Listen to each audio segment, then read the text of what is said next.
Hello friends, BSc OTT সিসিটি পিটির first year বায়োফিজিক্সের সিলেবাসে তোমাদের একটা ইম্পর্টেন্ট টপিক হচ্ছে ডিফিউশন। ডিফিউশনের ওপর 5 মার্কসের শর্ট নোট আসে অনেক সময় পরীক্ষায়।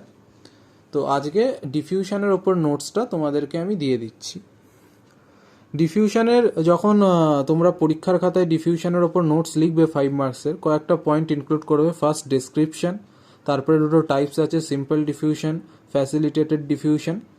তারপরে characteristic of diffusion, factors affecting diffusion and significance of diffusion.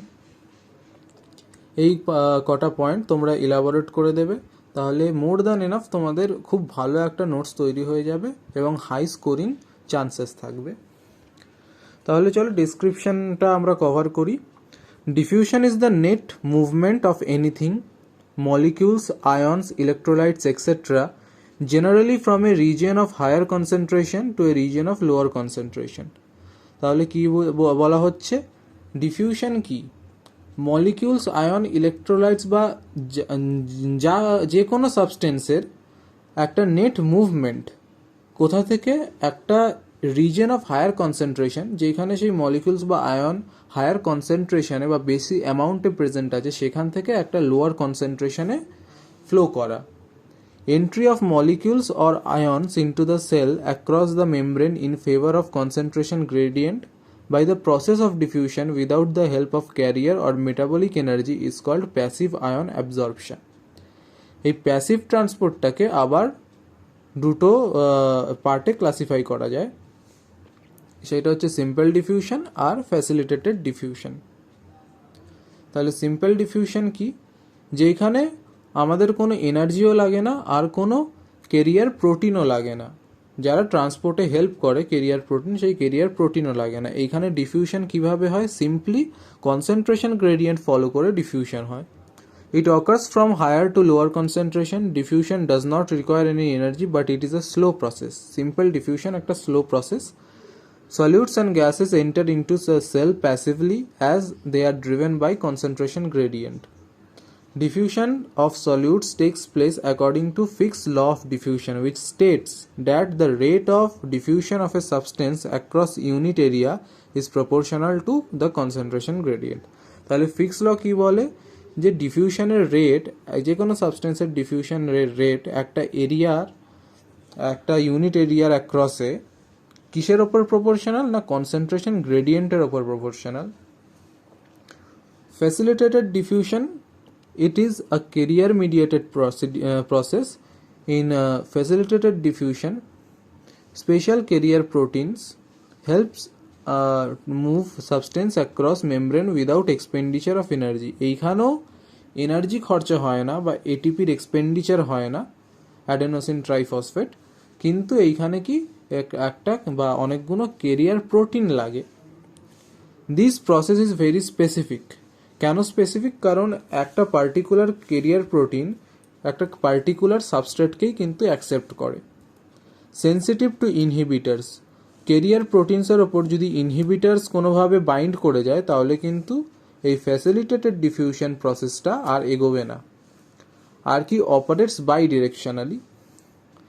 Transport rate reaches a maximum when all of the protein transporters are being used, that is saturation point.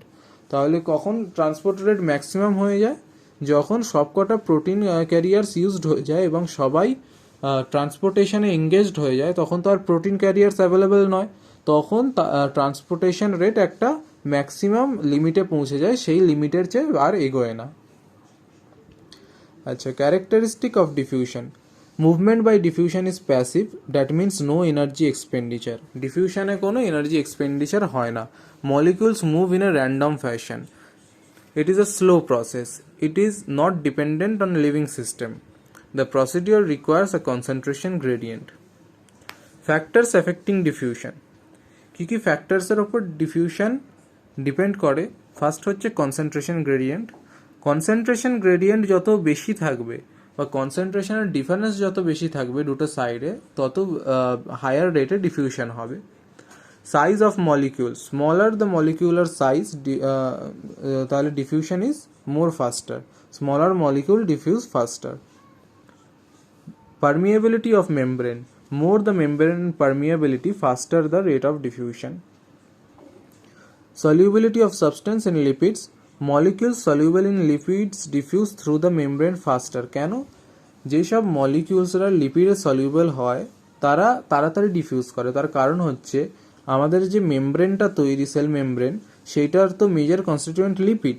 তার জন্যে একটা মলিকিউল যদি lipid soluble হয় তাহলে তাড়াতাড়ি diffuse করে যাবে মেমব্রেনের মধ্যে। সেইখানে সাবস্টেন্স উইথ হাইড্রোফিলিক মোয়েটি মানে যারা ওয়াটার সলিউবল মলিকিউলস তাদের কিন্তু এইখানে ডিফিকাল্টি হবে ডিফিউজ করার জন্য।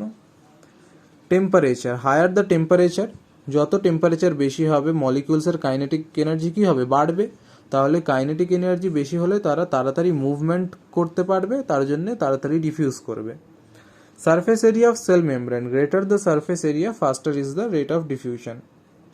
প্রেশার, হায়ার দ্য প্রেশার, যত বেশি প্রেশার হবে তাহলে মলিকিউলার প্যাকিং কী হয়ে যাবে, তত ডেন্স হয়ে যাবে। আর ডেন্স হয়ে যাওয়ার জন্য তাহলে ফ্রি পাথের লেন্থ কমে যাবে। তোমরা যারা জানো না free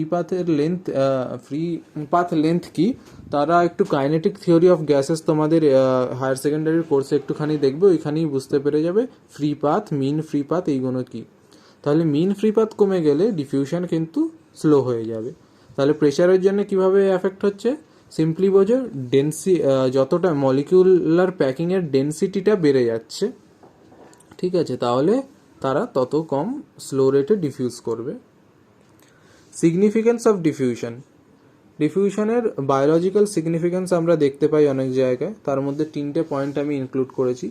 exchange of oxygen and carbon dioxide during respiration, transport of nutrients, oxygen from blood to tissue and from tissue fluid to the cells takes place through diffusion. Different kind of nitrogenous excretory products of metabolic activities comes out of the cell through diffusion.